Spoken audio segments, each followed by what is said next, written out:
So what is pairing to you actually? ఈరోజు కష్టపడకుండా నేను చదవను సార్ నేను యూట్యూబర్ అవుతాను, నేను చదవను సార్ సోషల్ మీడియా ఎక్స్పర్ట్ అవుతాను, నేను చదవను సార్ నేను ఇన్ఫ్లుయెన్సర్ అవుతాను, ఒకేసారి నాకు 100 కోట్లు రావాలి. పూర్గా ఉన్న వాళ్ళు ఖచ్చితంగా బిలియనీర్ అవ్వలేరు అని ఎక్కడైనా ఉందా? యాక్చువల్గా చెప్పాలంటే లవ్ ఫెయిల్యూర్ కాదు. నీకు ఒక పర్సన్ నీ లైఫ్లో కొత్తగా వచ్చి నీకు తెలియని నువ్వు కూడా మోసపోబడతావు, నిన్ను కూడా మోసం చేయొచ్చు. ఈ మధ్య కాలంలో సూసైడ్స్ చాలా ఎక్కువ అవుతున్నాయి. అందులో మగ పిల్లలు ఎక్కువ శాతం సూసైడ్లు చేసుకుంటున్నట్టు మనకు తెలుస్తోంది. సూసైడ్స్ కానీ మెజారిటీ ఇప్పుడు వచ్చేది మాత్రం అకాడమిక్స్ అని నేను చెప్తాను. కంటికి పాపల 14-15 సంవత్సరాలు ఆ బిడ్డ కోసమే మాకంటూ ప్రపంచం లేదు, నా బిడ్డే నా ప్రపంచాన్ని బ్రతుకుతున్న అదే తల్లిదండ్రులు ఈ అకాడమిక్స్ వల్ల ఆ 15 ఏళ్ల కళ, ఆ పురిటి నొప్పులు అన్నీ తట్టుకొని ఆ బిడ్డ చనిపోతే ఆ తల్లిదండ్రులు ఎలా బతకాలి? అమ్మ కానీ, నాన్న కానీ, అక్క కానీ, తమ్ముడు కానీ, చెల్లె, బావ, బామ్మర్ది ఎవరు చచ్చిపోయినా కూడా ఈ బాధ త్వరగా తీరిపోతుంది. పేగు పంచుకు పుట్టిన బిడ్డ చనిపోతే ఈ కట్టె కాలేంత వరకు ఆ బాధ పోదురా, ఇంకా నువ్వు జీవితాంతం ఈ నరకం అనుభవించాల్సి. సైకలాజికల్ ఫ్యాక్ట్ చెప్తాను. ఒక ఇంట్లో ఎవరైనా ఆత్మహత్య చేసుకుంటే నెక్స్ట్ 3 జనరేషన్లో ఆ ప్రాబ్లం ఉంటుంది. ఆయన అసలు అందగాడే కానే కాదు, కానీ ఒక్కసారి స్టేజ్ మీదకి వెళ్ళి నిలబడితే ఒక్క చిరునవ్విస్తే పిల్లల గుండెల్లో చిరుస్పని నిలిచిపోతారు. That is internal soul. ఈరోజు మనందరం పిల్లలకి డెవలప్ చేయాల్సింది ఏంటంటే, ఒక యాసిడ్ ఒంటి మీద పడినా, ఒక ఫైర్ అటాక్ అయితే స్కిన్ అంతా కాలిపోయి ఎలా ఉంటుందో ఆ పుట్టడం అంత అందకరంగా పుట్టింది. అసలు ఎంత సన్నగా ఉంటుందంటే మీరు బోన్స్ లెక్క పెట్టాలంటే స్కెల్టన్ దగ్గరికి వెళ్ళాల్సి వస్తుంది. ఇది చూస్తే మా పిల్లలు భయపడుతున్నారు. అసలు నువ్వు బతికి ఏం సాధిద్దాం అనుకుంటున్నావు? నేను మీ కీర్తి. ఒక చీకటి రూమ్లో పడేసి ఒక చిన్న దీపం వెలిగిస్తే అమ్మయ్య అన్న సాటిస్ఫాక్షన్ వస్తుంది చూసారా? ఆ అమ్మయ్య సాటిస్ఫాక్షనే ఇవాళ నా గెస్ట్ మిస్టర్ సుధీర్ సాంద్ర గారు. నమస్తే సార్. నమస్తే అండి. Thank you so much for coming in. Thank you, it's my pleasure. Sir, to start with ఒక చిన్న స్నేక్ పిక్ మీ పర్సనల్ లైఫ్లో ఏం జరుగుతుంది, ఫ్యామిలీ మెంబర్స్ గురించి ఒకసారి. ఇట్ వాస్ గోయింగ్ వెల్ అండి. వరల్డ్స్ ఫస్ట్ ప్యారలల్ స్కూల్ అని ప్రపంచంలో ఇప్పటిదాకా ఎవరు స్టార్ట్ చేయని స్కూల్ అనగానే మళ్ళీ మ్యాథ్స్, ఫిజిక్స్, కెమిస్ట్రీ ఇవన్నీ నేర్పిస్తారంటే అస్సలు నేర్పినండి. ఒక సైకాలజిస్ట్ గా పిల్లలకి చదువుతో పాటు ఏ స్కిల్స్ కావాలి, ఒక లీడర్షిప్ కానీ, ఒక పర్సనల్ ఇంటరాక్షన్ కానీ, ఒక పర్సనాలిటీ కానీ, క్యారెక్టర్ కానీ ఎలా బిల్ట్ అవ్వాలి, ఇవన్నీ కలిపి స్టార్ట్ చేసిన స్కూల్ ఇదే వరల్డ్స్ ఫస్ట్ ప్యారలల్ స్కూల్. ఇది ఫిజికల్ గా స్కూల్ ఎక్కడ ఉండదో ఆన్లైన్ లో ప్రపంచవ్యాప్తంగా ఇప్పుడు నాకు స్టూడెంట్స్ అందరూ ఉన్నారు. సో అది ఒక ఇనిషియేటివ్. అది పక్కన పెడితే when coming to personal family life, it was amazing. I'm blessed with a wonderful supporting wife I can say. So తను కాగ్నిజెంట్ లో వర్క్ చేస్తారు. అలాగే I'm blessed with 2 kids. To start with parenting, so what is pairing to you? ఒక simple dialogue చెప్పాలంటే ఇప్పుడు generation weakest generation అని చెప్తాను. అదేంటి sir weakest generation, luckiest generation అంటే? వీకెస్ట్ నేను ఎందుకు అంటానని చెప్తాను. ఇంతకుముందు మనకి ఫుడ్ కావాలంటే ఖచ్చితంగా మనం వండుకొని తినాలి, లేకుంటే రెస్టారెంట్ దాకా వెళ్ళాలి, మనం హోటల్ దాకా వెళ్ళాలి. ఇంతకుముందు మనకి ఏదైనా ప్రొవిజన్స్ కావాలంటే మనమే షాప్ దాకా వెళ్ళాలి. మన జనరేషన్, దాని ముందు జనరేషన్ అందరూ. ఇప్పుడు ఏదైనా సరే ఒక 10 minutes లోనే మన ఇంట్లో ఉండే విధంగా ఫుడ్ డెలివరీ కానీ, లేకుంటే ప్రొవిజన్స్ డెలివరీ కానీ, లేకుంటే ఈజీ యాక్సెస్ ఆఫ్ టికెట్స్ కానీ, అన్నీ కూడా అంత ఈజీ యాక్సెస్ అయ్యేసరికి ఎఫర్ట్స్ పెట్టకుండా, ఏ మాత్రం కష్టపడకుండా చాలా వీక్ అయిపోతున్న జనరేషన్. అందుకే వీకెస్ట్ జనరేషన్. అంటే మేము డెవలప్మెంట్ అనుకుంటున్నాం, ఇది అది డెవలప్మెంట్ అనడం కంటే ఈరోజు ప్రతి ఒక్క పిల్లలు కూడా ఎలా అయిపోయారంటే, 4th క్లాస్ వాడు వచ్చేసి మా కౌన్సిలింగ్ లో నేను చదవను సార్ నేను యూట్యూబర్ అవుతాను, నేను చదవను సార్ సోషల్ మీడియా ఎక్స్పర్ట్ అవుతాను, నేను చదవను సార్ నేను ఇన్ఫ్లుయెన్సర్ అవుతాను, ఒకేసారి నాకు 100 కోట్లు రావాలి. ఐడియాలజీ, విజన్ ఈజ్ ఫెంటాస్టిక్, కానీ దాని పాత్వే మాత్రం చూడరు. సో అందుకే ఇది టెక్నాలజీ అప్డేట్ పరంగా మనం మాట్లాడితే it's a very good growth, నేను కాదనట్లేదు. కానీ దాన్ని యూటిలైజ్ చేసుకొని కరెక్ట్గా ఎలా డెవలప్ అవ్వాలని తెలియకుండా అది ఉంది కదా, నేను నెక్స్ట్ డే రేపు ఉదయానికల్లా మాస్టర్ అయిపోతాను, రేపు ఉదయానికల్లా నేను బిలియనీర్ అయిపోతానంటే it's not possible to everyone. Parenting workshops conduct చేయడం ఎందుకు చేస్తున్నారంటే because of the generation gap. అంటే మీకు సింపుల్ గా అందరికి అర్థం అవడానికి జనరేషన్ గ్యాప్ అంటే ఏంటంటే 1990s ఇది ఒక్కొక్క దేశంలో ఒకలాగా ఉంటుంది. నేను జనరల్ పర్స్పెక్టివ్ లో చెప్తున్నాను. మళ్ళీ జనరేషన్ X, Y ఇలా కేటగిరీస్ ఎలా చేశారు అంటే జనరల్ పర్స్పెక్టివ్ చెప్తాను. 1990, 80 ముందు పుట్టిన వాళ్ళందరినీ జనరేషన్ X అనుకుందాం. 1990 నుంచి 2010 మధ్యలో పుట్టిన వాళ్ళందరినీ జనరేషన్ Y అనుకుందాం. దాని తర్వాత పుట్టి ఇప్పుడు మన ఇంట్లో ఉండే అపర మేధావులందరూ జనరేషన్ Z అనుకుంటే, జనరేషన్ X కి కొన్ని బేసిక్ క్వాలిటీస్ ఉన్నాయి. సంవత్సరం పొడుగునా చదవాలి, ఏ ఒక్కరిని మోసం చేయకూడదు, షార్ట్ కమ్ లో సక్సెస్ రాదు, కష్టపడితేనే ఫలితం వస్తుంది Yes. అని మీలో ఎంతమంది ఒప్పుకుంటారు? 1980s 1990s బిఫోర్ పుట్టిన వాళ్ళందరికీ ఇదే మైండ్ సెట్ ఉంది. సంవత్సరం పొడుగున చదవాలి, లేకపోతే కష్టపడితే నిధులు దక్కుతుంది అనే మైండ్ సెట్ ఉంది. ఎగ్జాక్ట్లీ. తర్వాత జనరేషన్ వచ్చేసరికి కొద్దిగా చేంజ్ వచ్చింది. సంవత్సరం పొడుగున చదవాలి, ఎందుక నెల చదివితే చాలదా, కష్టపడ్డమా, ఎందుకు అంత కష్టపడి, ఏదైనా స్మార్ట్ వే ఉంటే చూద్దాం, ఈజీగా ఏదైనా వస్తుందా అనే విధంగా కొద్దిగా గ్యాప్ వచ్చింది, కొద్దిగా చేంజ్ అయింది. ఇప్పుడు జనరేషన్ జెడ్, మన ఇంట్లో ఉండే అప్పర్ మేధావులు ఉన్నారు కదా, వాళ్ళందరూ ఎలా అంటే సంవత్సరమా, నెల, ఎందుకు రేపు ఎగ్జామ్ అయితే ఈరోజు అయితే చాలదా, ఎందుకమ్మా వంటింట్లో అంత కష్టపడతావు, ఆ స్విగ్గీ జొమాటోలో ఆర్డర్ పెడితే 2 నిమిషాలు వచ్చేస్తుంది, ఎందుకు అంత కష్టపడతావు అనే విధంగా ఈజియెస్ట్ వేకి వెళ్ళేసరికి ఇప్పుడు ఒక జనరేషన్ ఎక్స్ పేరెంట్గా ఒక జనరేషన్ జెడ్ కిడ్ని పేరెంట్ చేయాలంటే వాళ్ళు ఫాస్ట్ ఫార్వర్డ్లో ఉన్నప్పుడు మనం పాత మోడల్ని తీసుకొని వచ్చి అలాగే పేరెంటింగ్ చేస్తానంటే చాలా ఎఫెక్ట్స్ వస్తున్నాయి. అందుకే ఇప్పుడు పేరెంటింగ్ అంటే ఆ మైండ్ సెట్కి తగ్గట్టుగా, ఆ పిల్లల యొక్క బిహేవియర్కి తగ్గట్టుగా, ఆ పిల్లల యొక్క థాట్ ప్రాసెస్ తగ్గట్టుగా ఒక పేరెంట్ ఎలా కనెక్ట్ అయితే బాగుంటుంది. మనల్ని మార్చుకోవడం కాదు, వాళ్ళ దారిలోకి వెళ్ళి ఎలా వాళ్ళకి మనం నేర్పించాలనుకున్న విలువలు ఎలా నర్చర్ చేస్తే బాగుంటుందని చెప్పడమే పేరెంటింగ్. ఇప్పుడు ఒక పిల్లాడికి అరే తిన్న తర్వాత ఆ ప్లేట్ తీసి ఇంట్లో పెట్టరా, ఎన్నిసార్లు చెప్పాలి, అక్కడే పెట్టేసి వెళ్ళిపోతావు, ప్రతిసారి అమ్మ తీయాలా? ఇంతకుముందు నాన్న చెప్తే పిల్లలు చేసేవాళ్ళు, ఇప్పుడు చెప్తే చేయరు, వాళ్ళు ఆడ పెట్టుంటారు. అలా కాకుండా నేను తిన్న తర్వాత నా ప్లేటు, మా ఆవిడ తిన్న తర్వాత వాళ్ళ ప్లేట్ పెట్టేసి, నాన్న we have done our job, మేమిద్దరం మా ప్లేట్స్ పెట్టేసాం, so it's your turn, it's your turn. Simple Juster. ఇంకా దానికి మనం లెక్చర్ లాగా నువ్వు ఇంకా నేర్చుకోలేదని చెప్తుంటే వాడు ఇంకా స్టార్ట్ చేసిందా, ఆర్కెస్ట్రా స్టార్ట్ చేసిందా, ఓకే కానీ అని చెప్పి అక్కడ డిస్కనెక్ట్ అయిపోతుంది. నాకు నేనే కనిపిస్తున్నాను సార్. ఇంతకు ముందు రోజుల్లో 100 మంది పిల్లల్లో ఒక 5-6 దగ్గర హైపర్ యాక్టివ్ ఎనర్జీ ఉండేది, మిగతా వాళ్ళందరూ కామ్ గా ఉండేవాళ్ళు. ఇప్పుడు ఆ పర్సెంటేజ్ రివర్స్ అయింది. ఇప్పుడు 100 మందిలో 90 మంది పిల్లలు సూపర్ యాక్టివ్ లో ఉంటారు. వాళ్ళకి ఏంటంటే ట్రాన్స్ఫార్మర్ లాగా ఎప్పుడు పరిగెడుతూ ఉండాలి, ఎప్పుడు అసలు ఒక చోట కూర్చోబెడితే ఉండే బ్యాచే కాదు. అది ఇప్పుడు ప్రెసెంట్ తల్లులకి బాగా తెలుసు ఆ విషయం. వాళ్ళు ఎలా అంటే వాళ్ళకి ఏదో ఒకటి ఎనర్జీ డ్రైన్ అనే విధంగా వాళ్ళ వెనకాల ఎవరో ఒకరు రావాలి, వాళ్ళతో పాటు ఎవరో ఒకరు ఉండాలి, వాళ్ళు మానిటర్ చేస్తూ ఉండాలి. ఒక్క క్షణం వాళ్ళని మానిటర్ కరెక్ట్ గా చేయలేదు అనుకోండి, వాడి లోపల ఏదో ఒకటి తగలబెట్టేసి వచ్చేస్తుంటారు. ఇప్పుడు ఏమైందంటే అమ్మా నాన్న ఇద్దరు వర్క్ చేయాల్సిన పొజిషన్ వచ్చింది. అట్ ద సేమ్ టైం ఇద్దరు పిల్లలు ఉంటే ఆ ఇద్దరు పిల్లల ఎనర్జీని మెయింటైన్ చేయడానికి వీళ్ళ దగ్గర ఎనర్జీ ఉండట్లేదు. అది తప్ప రైటా అనే పాయింట్ మెజర్ చేయడం కంటే ఇప్పుడు దాన్ని ఎలా పైప్ లైన్ చేసుకుని ఎలా చేయాలనే ఆస్పెక్ట్ లో ఉండాలి తప్ప, ఇప్పుడు ఓల్డ్ జనరేషన్ ఎవరు కూర్చున్న వాళ్ళు వచ్చి ఏందమ్మా ఇది కూడా చేసుకోలేమని తక్కువ చేసి చూస్తున్నప్పుడు ఇంకా ఈ పేరెంట్స్ కి భయంకరమైన కోపం వస్తుంటుంది.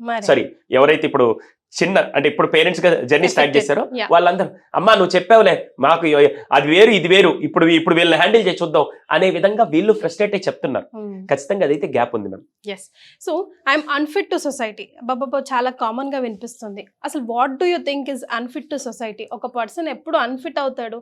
ఇంతకు ముందు సోషల్ మీడియా ప్రెసెన్స్ లేనప్పుడు నా లైఫ్ మహా అయితే ఈ సరౌండింగ్ వరకు, నా ఏరియా వరకు ఉండే వాళ్ళతో నా కనెక్షన్ ఉండేది కాబట్టి వాళ్ళతో నేను పోల్చుకున్నా, వాళ్ళతో కంపేర్ చేసుకున్నా, వాళ్ళతో పోటీ పడాలనుకున్నా ఓకే నాకు సాటిస్ఫాక్షన్ ఉండి నేను కొంతవరకే చేస్తున్నాను.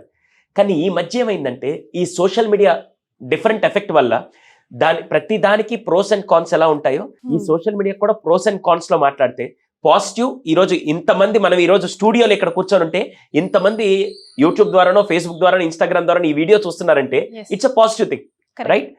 అలాగే నెగిటివ్స్ మాట్లాడుకుంటే ఈ రోజు ఒక 7th క్లాస్ కిడ్ ఇంట్లో కూర్చొని ఎవడో ఎక్కడో 7th క్లాస్ కిడ్ ఒకడు నేను యూట్యూబ్ ద్వారా ఒక ₹1,00,000 సంపాదించాను ఈ నెలకని పెట్టంగానే వాడికి ఎలా ఉంటుంది? ఒరే వాడు యూట్యూబ్ ద్వారా సంపాదిస్తాడు, నేనేమో రోజు స్కూల్కి వెళ్ళి ఇంత బ్యాగ్ మోసుకొని ఇంత పుస్తకాలు చదివి ఏం చేయలేకపోతున్నా అని చెప్పి ఫస్ట్ వాడు ఒక ప్రాబ్లం ఫేస్ చేస్తాడు. సెకండ్, ఎవరో 8th క్లాస్ పిల్లాడు నేరుగా హిమాలయస్ దగ్గర లేకుంటే ప్యారిస్ లో ఐఫిల్ టవర్ దగ్గర ఫోటో తీసుకొని పెట్టంగానే ఇన్స్టాగ్రామ్ లో వీడియో చూడంగానే ఒరే 8th క్లాస్ పిల్లాడు వెళ్ళాడు, మా నాన్న నన్ను తీసుకెళ్ళాడు, నేను దేని అంటే నా వల్ల కాదేమో, నేను వెళ్ళలేనేమో అని చెప్పి అలా ఫోమో అని చెప్పి అంటాం.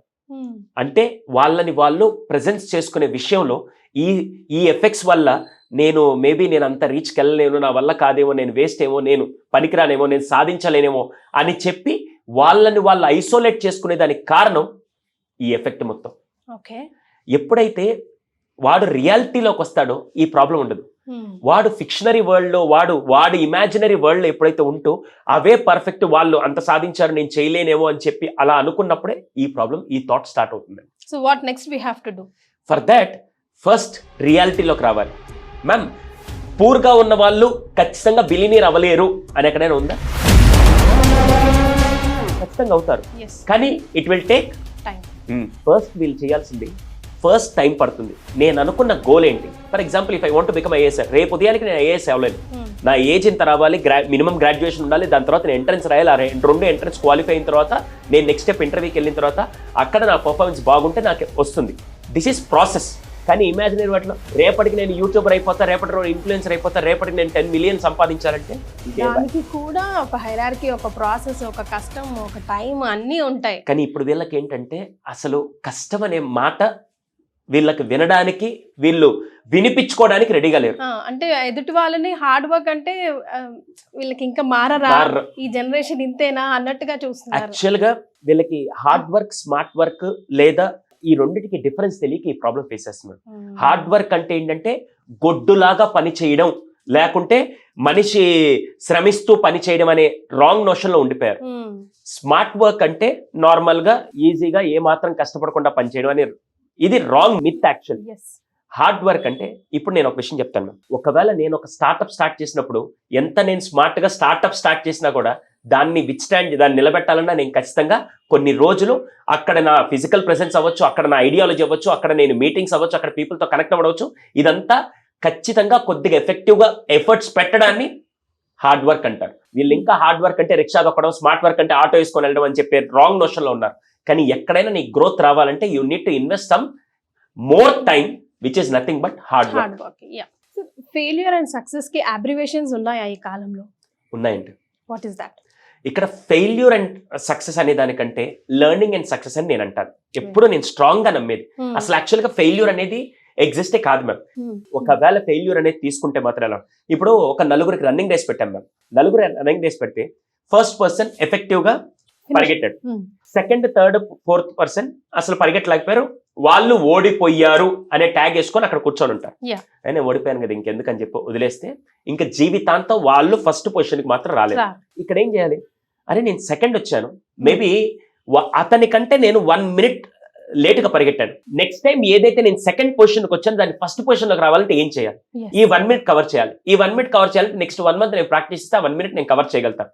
ఇప్పుడు అది ఫెయిల్యూర్ అనుకొని ఇంకా నా వల్ల కాలేదు అనుకుంటే డెఫినెట్ గా వాడికి జీవితాంతం ఆ పొజిషన్ ని దాటి రాలేడు. ఆ థాటే ఫెయిల్యూర్, కానీ ఆ రోజు ఫెయిల్యూర్ కాదు. అందుకే చాలా మంది సైకాలజిస్టులు, చాలా మంది పీపుల్, బిజినెస్ కోచెస్ అందరు చెప్పేదంటే అసలు ఫెయిల్యూర్ అనే టర్మ్ మానేసి అక్కడి నుంచి ఏం నేర్చుకున్నాం?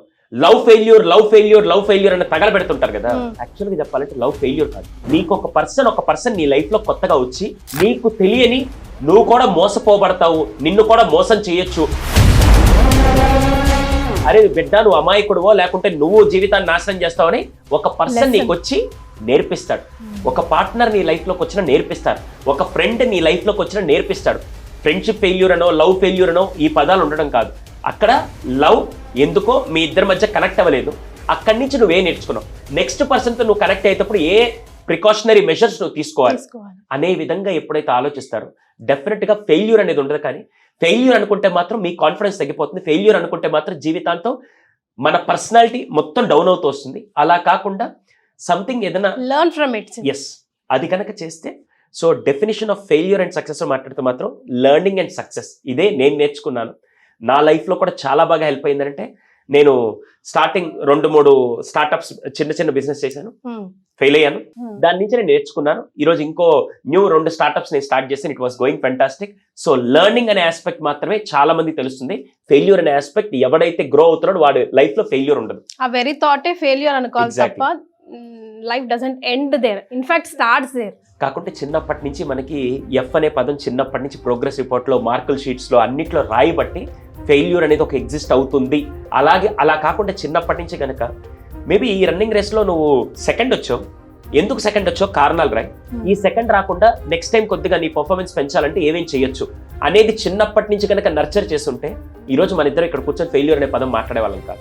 సో ఓన్లీ లెర్నింగ్ అనే మైండ్ సెట్ని పిల్లలకి చిన్నప్పటి నుంచి డెవలప్ చేయాలి. Super sir. ఈ మధ్య కాలంలో సూసైడ్స్ చాలా ఎక్కువ అవుతున్నాయి. అబ్జర్వ్ చేస్తే above or like below 25 years పిల్లలే, అందులో మగ పిల్లలు ఎక్కువ శాతం సూసైడ్లు చేసుకుంటున్నట్టు మనకు తెలుస్తోంది. నా చుట్టుపక్కల చూసుకుంటేనే 3 టెండెన్సీస్ చూసాను సార్. అది సెకండ్ మామ్, 2-3 కేసులు కూడా సెకండ్ మామ్. అంటే ఒక అమ్మ జస్ట్ కంటేనే అమ్మ అవుతుందా, అదర్వైజ్ అమ్మ కాలేదా అనే డౌట్ నాకే వచ్చింది. అసలు 3 days ఆ బాడీ హ్యాంగ్ అయి ఉందంట. అసలు వాడు తిన్నాడా లేదా కూడా పట్టించుకునే నాదుడు లేడు. డాడ్ ఉన్నాడు, మరి డాడ్ కూడా ఏమనుకుంటున్నాడు, హీస్ నాట్ లైక్, అక్కడే అర్థమైపోతుంది కదా, not taking care of him. ఇక్కడ లోపిస్తుంది అమ్మతనం అనిపిస్తుంది సార్. ఇక్కడ ప్రాబ్లం ఏంటంటే ఫస్ట్ పిల్లలకి ఏదైనా మీరు వస్తువు దగ్గర నుంచి ఏదైనా వ్యక్తి అయినా సరే మీరు నార్మల్గా ఇచ్చే ముందు ఫస్ట్ వాళ్ళ మైండ్ని ట్యూన్ చేయలేదనుకోండి, అది ఖచ్చితంగా మీరు ప్రాబ్లం ఫేస్ చేస్తారు, ఖచ్చితంగా ప్రాబ్లం ఫేస్ చేస్తారు. అందుకే సెకండ్ మ్యారేజ్ చేసుకోవాలంటే చాలా మంది పిల్లల గురించి పిల్లల్ని ట్రైన్ చేసి పిల్లలకి ఫస్ట్ ఏమి లాగ్ అవుతుంది, దేనికోసం ఇది నేను చేస్తున్నాను అనే విషయాన్ని ప్రాపర్గా నర్చర్ చేయకపోతే మాత్రం ఈ టైంలో చాలా ప్రాబ్లం ఫేస్ చేస్తారు. ఒక పాప 4 ఏళ్ల పాప, మదర్ ఫాదర్ కొట్టుకుంటూ ఉన్నారు. ఎంత భయంకరంగా అంటే ఆ పాప రోజు చూస్తూ ఉండేది, రోజు ఏడుస్తున్నాడు 4 ఏళ్ల పాప. ఒకానొక టైంలో ఇద్దరు విడిపోదాం అని చెప్పి మదర్ లగేజ్ అంతా సర్దుకొని నేరుగా గేట్ దగ్గరికి వచ్చేసారు. గేట్ బయట ఉంది, డోర్ ఇక్కడ ఉంది, ఫాదర్ కుర్చీలో కూర్చున్నారు. ఈ పాప డోర్ని పట్టుకొని ఏడుస్తూ ఉంటే మదర్ అక్కడి నుంచి, నువ్వు నాతో వస్తావు మీ నాతో ఉంటావా, ఇంకా డిసైడ్ చేసుకో. 4 ఏళ్ల పాప ఏం డిసైడ్ చేసుకుంటుంది? ఆ పాప అప్పుడే ట్రామాలకు గురైంది. దాని తర్వాత ఈ పాప ఇంకేం చేయాలో తెలియక ఏడుస్తూ నాన్న దగ్గరికి వచ్చి కూర్చుంటే ఏ మాత్రం కనికరం లేకుండా ఆ తల్లి వెళ్ళిపోయింది, అయిపోయింది. ఈ ఫాదర్ ఆ పాపని ట్రైన్ చేయకుండా, ఆ పాపకి ఏం తెలియకుండా వెళ్ళిపోయింది కదా, నువ్వు లేకపోతే నేను బతకలేనా, నాకు ఇంకో పెళ్లి కాదా అని చెప్పి ఈ తండ్రి వెళ్ళి పెళ్లి చేసుకున్నాడు. ఈ పాప జీవితాంతం ఆమెని అమ్మలాగా యాక్సెప్ట్ చేయలేదు. ఈమె యాక్సెప్ట్ చేయట్లేదు కాబట్టి ఆమె కూడా ఈమెను ఎప్పుడు కూతురులాగా చూడలేదు. సినిమాల్లో చూపించిన విధంగా టార్చర్ లాగా వెళ్తే ఈ అమ్మాయి ఇప్పుడు 24 సంవత్సరాలు అయినా కూడా ఇంకా ఆ బ్యాక్ ఎండ్ లో ఆ ట్రోమాకి అంతా గురవుతుందంటే కారణం she was not trained are ఆ థాట్ కల్టివేట్ చేయకుండా ఆ గ్యాప్ అలాగే కంటిన్యూ చేయించారు. సో ఇది ఫస్ట్ కేసు ఉంటుంది. ఇలాంటి ఫస్ట్ చేయకపోతే ఇది ప్రాబ్లం వస్తుంది. సెకండ్, మీరు అడిగిన దానికి suicides, there are different reasons for suicides, కానీ మెజారిటీ ఇప్పుడు వచ్చేది మాత్రం అకాడమిక్స్ అని నేను చెప్తాను. 10th లోపల పిల్లలు ఎక్కువ ఆత్మహత్యలు చేసుకోరు, గ్రాడ్యుయేషన్ తర్వాత పిల్లలు ఎక్కువ ఆత్మహత్యలు చేసుకోరు. 10th నుంచి గ్రాడ్యుయేషన్ దాకా ఈ 6 to 7 years లో ఎక్కువ మంది. ఎందుకు అంటే అప్పుడే వాళ్ళు అడాలసెన్స్ ఏజ్కి వస్తూ, అంటే టీనేజ్ నుంచి అడాలసెన్స్ ఏజ్కి వస్తూ అప్పుడే వాళ్ళలో hormonal changes, physical changes, psychological changes అన్నీ గ్రో అవుతున్నప్పుడు వాళ్ళని ఒక రూమ్లో పెట్టి నీ తలరాతిదే, నీ బతికేదే, ఈ 4 పుస్తకాలు తప్ప ఇంకా జీవితం లేదు అనే విధంగా తీసుకొస్తున్నప్పుడు ఒకవేళ ఆ 4 పుస్తకాలు వాడు అనుకున్న మార్కులు రాకపోయినా 4 పుస్తకాలు వాడి జీవితాన్ని డిజైన్ చేయలేవని తెలిసిన అప్పుడు సెకండ్ థాట్ వాడికి ఇంకెప్పుడు ఎవరు నేర్పించలేదు కాబట్టి వాడికి ఇంకా నేను దేనికి పనికిరా అని చెప్పి అలా ఈరోజు దాదాపుగా ఒక కొడుకు ఆర్ కూతురు ఎవరైనా సరే 9 నెలలు తల్లి కడుపులో నరకం అనుభవించి మరి అసలు పిల్లలు లేక చాలా మంది నరకం అనిపిస్తే భగవంతుడు నాకు ఆశీర్వాదం ఇచ్చాడని చెప్పి ఒక బిడ్డని కడుపులో 9 నెలలు మోయడమే నాకు తెలిసి ఆ తల్లికి జీవితంలో ఏదైనా పెయిన్ ఒకటి ఉంటే అదే నాకు తెలిసి. 9 నెలలు బిడ్డని మోస్తూ బిడ్డకి ప్రసవించేటప్పుడు కూడా నేను చచ్చిపోయినా కూడా బాగుండనే పెయిన్ని తట్టుకొని ఒక్కసారిగా బిడ్డకి జన్మనిచ్చిన తర్వాత కంటికి పాపల 14-15 సంవత్సరాలు ఆ బిడ్డ కోసమే మాకంటూ ప్రపంచం లేదు, నా బిడ్డే నా ప్రపంచాన్ని బ్రతుకుతున్న అదే తల్లిదండ్రులు ఈ అకాడమిక్స్ వల్ల ఆ 15 ఏళ్ల కళ, ఆ పురిటి నొప్పులు అన్నీ తట్టుకొని ఆ బిడ్డ చనిపోతే ఆ తల్లిదండ్రులు ఎలా బతకాలి? ఈరోజు చాలా మందికి ఆ కడుపు కోత ఎంత నరకంగా ఉంటుంది తెలుసా? వీడు ఇంటర్మీడియట్ పాస్ అవ్వకపోయినా దేశానికి వచ్చే నష్టం లేదు, డిగ్రీ ఫెయిల్ అయినా ఈరోజు ప్రపంచానికి వచ్చే నష్టం ఏమీ లేదు. కానీ వాడు ఎప్పుడైతే ఆత్మహత్య చేసుకుంటాడో నేను ఇప్పటికీ ఒకటి చెప్తాను, ఆ తల్లి కడుపు కోత ఏ బిడ్డ అయితే అర్థం చేసుకుంటాడో వాడి జీవితంలో చావడం. బాబు మోహన్ గారు ఒక ఇంటర్వ్యూలో, మంచు లక్ష్మి గారితో ఒక ఇంటర్వ్యూలో ఒక చాలా అద్భుతమైన డైలాగ్ చెప్పారు. బాబు మోహన్ గారికి ఆ కడుపు కోత ఉంది, ఆయన ఏడుస్తూ ఉంది. ఎన్నేళ్ళు ఏడ్చారంటే ఇప్పటికీ ఎక్కడైనా గుర్తొస్తే ఏడ్చే అంత పెయిన్ ఆయనలో ఉంటుంది. ఒకరోజు అలాగే ఏడిస్తే తనికెళ్ళ భరణి గారు వచ్చి ఆయన దగ్గరికి వచ్చి, అరే బాబు మోహన్ ఏడవకరా, అమ్మ కానీ నాన్న కానీ అక్క కానీ తమ్ముడు కానీ చెల్లె బావ బామ్మర్ది ఎవరు చచ్చిపోయినా కూడా ఈ బాధ త్వరగా తీరిపోతుంది. పేగు పంచుకు పుట్టిన బిడ్డ చనిపోతే ఈ కట్టె కాలేంత వరకు ఆ బాధ పోదురా, ఇంకా నువ్వు జీవితాంతం ఈ నరకం అనుభవించాల్సి. మనం చచ్చిపోతే 1 నిమిషం పట్టదు, ఊపిరి ఆగిపోవడానికి 1 నిమిషం పట్టదు. కానీ అదే ఊపిరి పోయడానికి తల్లికి 9 నెలలు పట్టింది. డాక్టర్ జీవితాంతం కష్టపడితే కూడా ఊపిరి పోయడానికి కష్టపడతారు. అటువంటి ప్రాణాన్ని ఆ ప్రాణం తీసుకున్న తర్వాత పోయేవాడికి పెద్ద ప్రాబ్లం ఉండదు. ఆ పదంలో ఒకటి ఉంది మ్యామ్, సూసైడ్ అనే దాన్ని మాట్లాడితే తెలుగులో మాట్లాడితే ఆత్మహత్య అంట. నీ ఆత్మను నువ్వు చంపేసి నీ కుటుంబాన్ని మొత్తం హత్య చేయడమే ఆత్మహత్య. ఇంకో విషయం చెప్పమంటారా, సైకలాజికల్ ఫ్యాక్ట్ చెప్తాను. ఒక ఇంట్లో ఎవరైనా ఆత్మహత్య చేసుకుంటే నెక్స్ట్ 3 జనరేషన్లో ఆ ప్రాబ్లం ఉంటుంది. ఫర్ ఎగ్జాంపుల్ నేను మీకు స్టాట్స్ లో చెప్తాను. మేము వచ్చినప్పుడు కేస్ స్టడీ, ఒక సైకలాజికల్ కేసు వస్తే కూడా మేము ఫస్ట్ అడుగుతాం, మీ ఇంట్లో ఎవరైనా ఆత్మహత్య చేసుకుని ఎందుకు అడుగుతాం అంటే, ఫర్ ఎగ్జాంపుల్ నా కజిన్ సిస్టర్ లేదా నా సొంత సిస్టర్, టచ్వుడ్ లేరు, నాకెవరు లేరు సిస్టర్, కానీ నార్మల్గా ఒకే, నా సొంత సిస్టర్ తను చదవలేక ఇంజనీరింగ్ డిగ్రీలో ఆత్మహత్య చేసుకుంది. చిన్నప్పటి నుంచి నా ఫొటోస్ అలా ఫ్యామిలీ ఫొటోస్ అన్ని ఉంటాయి కదా. నా పాప పుట్టింది. పాప పుట్టిన తర్వాత నేను నార్మల్ గా ఆల్బమ్స్ అన్ని చూపిస్తున్నప్పుడు ఎవరు ఇవ్వడా అని అడిగింది. నేనేం చెప్పాలి, మీ అత్తరా అని చెప్పంటే, ఏది అత్త అంటే, లేదు ఆత్మహత్య చేసుకుంది. దేనికండి, అమ్మాయి చదవలేక కొద్దిగా ప్రెషర్ వల్ల ఆత్మహత్య చేసుకుంది, లవ్ ఫెయిల్యూర్ అయింది, లేకుంటే ఇలాంటివన్నీ సో కాల్డ్ రీజన్స్ చెప్పాను అనుకోండి. ఇప్పుడు ఆ పాప మైండ్ లో నేను ఏమి ఇంజెక్ట్ చేసినట్టు అంటే, ఫెయిల్ అయితే ఆత్మహత్య చేసుకోవాలి, లవ్ లో ప్రాబ్లం వస్తే ఆత్మహత్య చేసుకోవాలి, మ్యారేజ్ బాగాలేకపోతే ఆత్మహత్య చేసుకోవాలి అనే ఒక థాట్ ఇంజెక్ట్ చేశానంటే నెక్స్ట్ 3 జనరేషన్స్ ఇది ఒక ఆత్మహత్య. నువ్వు పుట్టుక్కున మూసుకుంటే పోయే ప్రాణాన్ని మనం ఆలోచిస్తాం, కానీ పోయిన తర్వాత నెక్స్ట్ కుటుంబాలు ఎంత బాధపడతాయో అది నిజంగా తెలిస్తే ఎవరు చేసుకోరు. పిల్లల్ని కూడా ట్రైన్ చేయాల్సింది, అరే అది లేకపోతే నెక్స్ట్ ఆప్షన్ ఏంటి, నెక్స్ట్ ఆల్టర్నేట్స్ ఏంటి అనే విధంగా ట్రైన్ చేస్తే ఈరోజు ఆత్మహత్య తగ్గించవచ్చు. బతకడం కష్టమా, చావడం ఈజీయా? ఇప్పుడు మనం వీఆర్ సిట్టింగ్ ఇన్ ఇంటర్వ్యూ, ఇది అయిపోయిన తర్వాత ఈ రోజు డేలో మీకు కొన్ని ఇంటర్వ్యూస్ ఉంటే, నాకు కొన్ని వర్క్స్ ఉంటే, నేను వెళ్ళి న్యూ పీపుల్ కలుస్తున్నప్పుడు నాకు వచ్చే కిక్ నెక్స్ట్ లెవెల్లో ఉంటుంది. ఎగ్జాక్ట్లీ. అది తెలియని వాళ్ళే ఆత్మహత్య ఈజీ లేకుంటే చావు ఈజీ అని వెళ్తారు. నాకు తెలిసి బ్రతకడం చాలా కష్టం, కానీ మనిషికి ఛాలెంజెస్ ఉంటేనే దాంట్లో కిక్ ఉంటుంది. మ్యామ్, ఎవరి క్రికెట్ మ్యాచ్ వస్తే మనం అన్ని పనులు పక్కన పెట్టేసి, ఇండియా ఎవరితో క్రికెట్ మ్యాచ్ ఆడితే అన్ని పనులు పక్కన పెట్టేసి టీవీలు కతుక్కుపోయి చావైనా రేవైనా గెలవాలరా అని చెప్పి నరాలు ఇలా వెళ్తాయంటే ఖచ్చితంగా పాకిస్తాన్, ఆస్ట్రేలియా అని మాట్లాడుకుంటాం. ఓకేనా? ఎందుకంటే అదే ఏదైనా తక్కువ కంట్రీతో ఆడితే ఏముందరు గెలిచిందా ఓకే అనే విధంగా ఉంటారు. ఎప్పుడైనా జీవితం కూడా ఎక్కువ కష్టాలు ఉంటేనే, ఎక్కువ అది ఉంటేనే దాంట్లో నుంచి బయటకు వచ్చి, ఎవరిదైనా సక్సెస్ స్టోరీ ఎప్పుడు బాగుంటుంది తెలుసా, వాడు ఎన్ని ఛాలెంజెస్ ఓవర్కమ్ చేస్తే వాడి సక్సెస్ స్టోరీ ఎంత బాగుంటుంది. ఇప్పుడు బాగా రిచెస్ట్ పర్సన్ ఎవరైతే ఉన్నాడో వాళ్ళ కొడుకు నేను ఇన్ని కష్టాలు పడ్డానంటే, నీకేం కష్టాలు, అంత బాగుంది కదా నీకు పాత అంటారు. సో డిఫరెన్స్ ఏంటంటే, చావు అనే దానికంటే బ్రతకడంలో ఉండే ఛాలెంజెస్ తో రోజు కిక్ని ఎంజాయ్ చేయడం నెక్స్ట్ లెవెల్. 100% ట్రూ. స్పెషల్ గా ఉమెన్, గర్ల్ చైల్డ్ ని అడ్రస్ చేస్తూ బాడీ షేమింగ్ కి కూడా చాలా డిప్రెస్ అయిపోతూ, ఇంట్రోవర్ట్ గా ఉండిపోతూ రకరకాల ప్రాబ్లమ్స్ ఫేస్ చేస్తూ ఉన్నారు. సో ఎస్, అవి మనం అవాయిడ్ చేయలేము. అయానో భయానో మనకు వస్తూ ఉంటాయి అలాంటి కమెంట్స్. బట్ అంత గ్రేస్ఫుల్ గా యాక్సెప్ట్ చేయడం ఎలా? How to train our minds? నిన్నే నేను ఒక క్లాస్ కూడా చేశాను, బుల్లింగ్ అని చెప్పి. బుల్లింగ్ అంటే అది వాళ్ళు కామెంట్ చేస్తారు, నువ్వు నల్లగున్నావే, నువ్వు బండగున్నావే అని చెప్పి. పర్టికులర్ గా మగవాళ్ళకు అనుకో, వాళ్ళు పెద్దగా పట్టించుకోరు. సీరియస్ చెప్తున్నారు, మగపిల్లలు అరే నువ్వు నల్లగున్నావున్నా వాడు పెద్దగా ఫరకేం పడదు. అమ్మాయిలకి చిన్నప్పటి నుంచి బ్యూటిఫై చేసింది ఏంటంటే, అమ్మాయి అందంగా ఉండాలి. అమ్మాయి అందంగా ఉండాలనే దాంట్లో లావుగా ఉండకూడదు, అమ్మాయి అందంగా ఉండాలనే దాంట్లో పొట్టిగా ఉండకూడదు, అమ్మాయి అందంగా ఉండాలనే దాంట్లో హెయిర్ ఎక్కువగా తక్కువ ఉండకూడదు, ఎక్కువ ఉండాలి. ఇలా డిఫరెంట్ డెఫినేషన్స్ వల్ల అది ప్రాబ్లం వస్తుంది. అలాంటప్పుడు చిన్నప్పుడే, హే తల్లి నువ్వెంత బ్లెస్ తెలుసా, అందరికీ లాంగ్ హెయిర్ ఉంటే నీకు షార్ట్ హెయిర్, అందులో నీకు మోడల్ నువ్వు డిజైన్ చేసుకునే దానికి నువ్వు ఇంకో బేబీ కట్ లాగా చాలా బాగా చేసుకోవచ్చు అని చెప్పి చిన్నప్పటి నుంచి what she is blessed with అనేది కనుక మనం ట్రైన్ చేయగలిగితే, పిల్లలకి చిన్నప్పటి నుంచి ఎక్స్టర్నల్ వల్ల మనకి రెస్పెక్ట్ వస్తే బాగుంటుందా, ఇంటర్నల్ వల్ల రెస్పెక్ట్ వస్తే బాగుంటుందా అనేది కూడా ముఖ్యంగా ట్రైన్ చేయాలి. ఎక్స్టర్నల్ వల్ల ఏంటంటే, ఈరోజు అబ్దుల్ కలాం గారిని మనం ఎక్స్టర్నల్ వల్ల రెస్పెక్ట్ ఇస్తున్నాం, ఇంటర్నల్ వల్ల రెస్పెక్ట్ ఇస్తున్నాం. 100% ఇంటర్నల్. ఆయన చూడ్డానికి పొట్టిగా ఉంటారు, ఆయన చూడ్డానికి జుట్టు డిఫరెంట్ గా ఉంటుంది, ఆయన అసలు అందగాడే కానే కాదు. కానీ ఒక్కసారి స్టేజ్ మీదకి వెళ్ళి నిలబడితే, ఒక్క చిరునవ్విస్తే పిల్లల గుండెల్లో చిరుస్పని నిలిచిపోతారు. That is internal soul. ఈ ఎక్స్టర్నల్ కంటే ఇంటర్నల్ బ్యూటీతో ఎంత బాగా నువ్వు అందరి దగ్గర నుంచి అప్రిషియేషన్ తెచ్చుకోవచ్చు.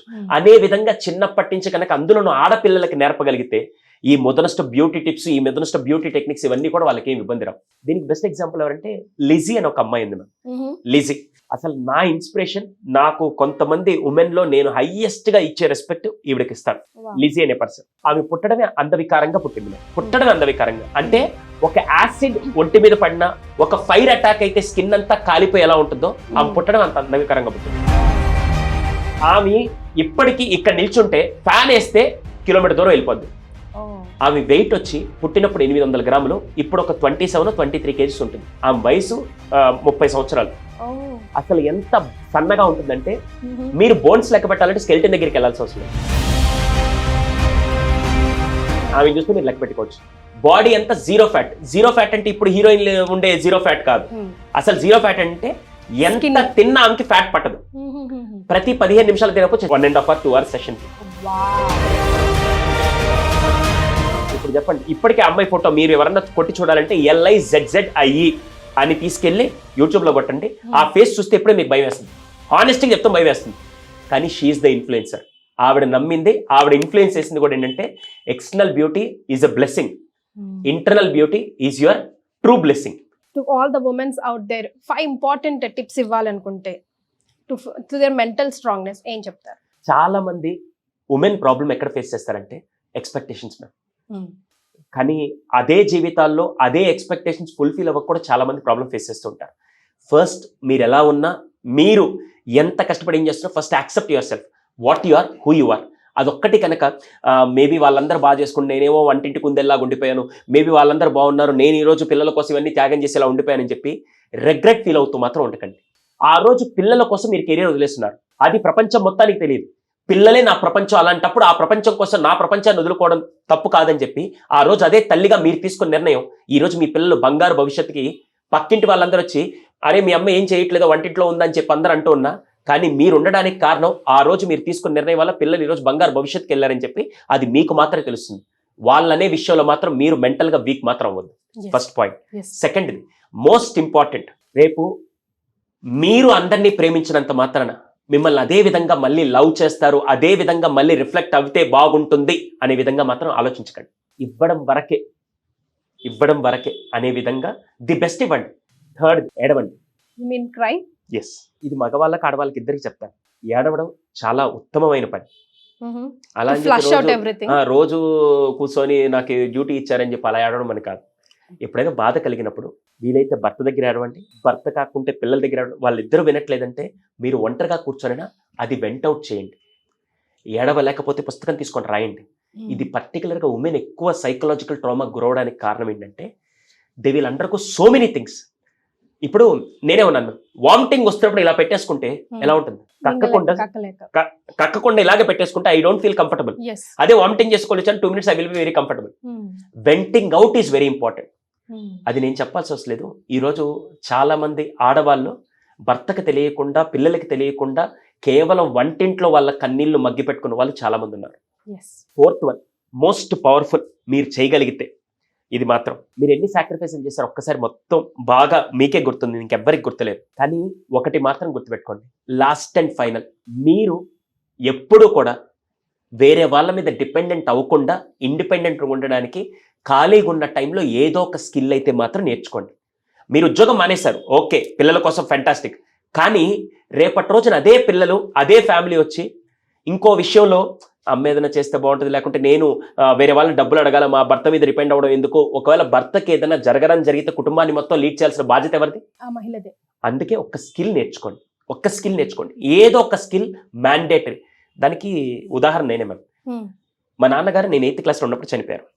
మా అమ్మ అసలు అప్పటిదాకా చాలా మంది ఫ్యామిలీస్ హస్బెండ్స్ ఏం చేశారంటే భార్యని ఇంట్లో ఉంచి ప్రపంచానికి కూడా తెలియకుండా ఆమెకి ఏం పనులు నేర్పించకుండా అలా చేస్తే మా అమ్మ బయటకు వచ్చి ఏం చేయాలో తెలియలేదు. ఆ రోజు నేను మా అన్న ఇద్దరం కలిసి పని చేయబట్టి ఈ రోజు ఇక్కడ ఉన్నాం. ఫైనల్ వన్, సెల్ఫ్ కేర్,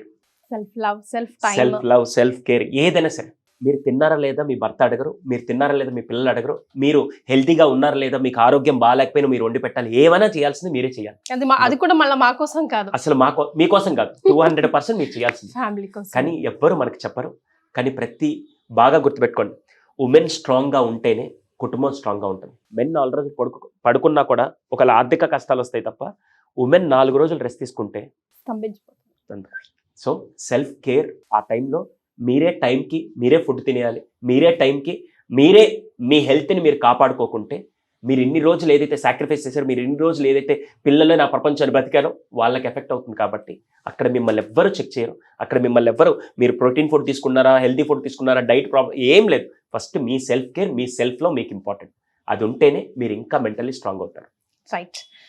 ఈరోజు సిట్టింగ్ ఆపోజిట్ యూ నేను ఎన్నో క్వశ్చన్స్కి ఆన్సర్స్ తెలుసుకున్నాను, కానీ I'm running short of still questions in my mind.